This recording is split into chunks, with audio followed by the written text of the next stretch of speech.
Growing shorter. Children are a joy to watch as they grow. There's a certain level of growth and development that is normal for a child to attain at each age. That is why parents make sure that they take very good care of their children, feeding them with the right kinds of food, buying them the right clothes for each weather condition, and so on. And they also take them to see their doctors regularly to ensure that they are doing as well as they should, physically, mentally, and so on. A child is expected, as his parents feed and nurture him, to grow bigger and taller. Some parents monitor their children's growth, having them weighed and having their height checked to make sure they are increasing as they should. Parents also do what they have to in order to ensure that their children receive very good education so that in future they can fit well into the society and not have cause to feel inferior to anyone. It feels so good to hear people tell you that your 5-year-old daughter looks like a 7-year-old, or that your 8-year-old is so tall that he could pass for an 11-year-old. We all know how proud we feel when we are told that our 10-year-old has the maturity of a 15-year-old, or when we learn that our daughter is not only the youngest student in her class, but also the most brilliant.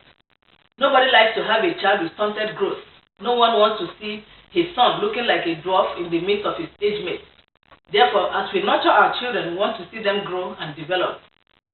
However, the opposite is the case with our Heavenly Father, God the Father. As He feeds us daily with His word, He expects us to grow shorter and smaller and not taller or bigger. He expects us, as we grow older in Him, to become more like a child than an adult.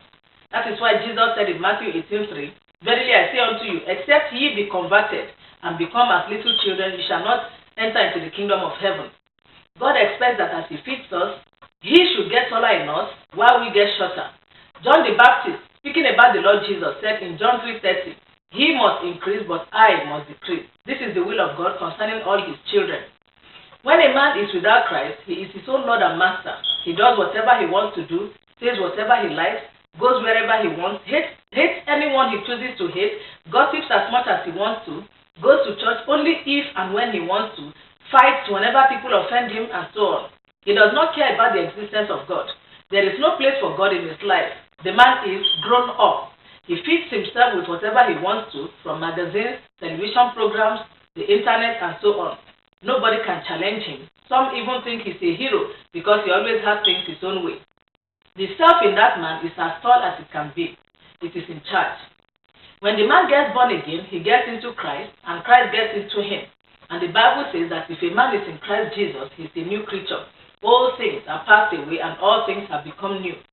The old things that should pass away are the flesh-determined ways of speaking, thinking, acting, reacting, and so on.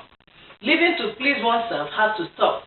All things becoming new has to do with the man embracing Jesus as his Lord and Master. He receives new instructions from the Lord. He begins to fashion his life after the word of God, desiring to be like the Master.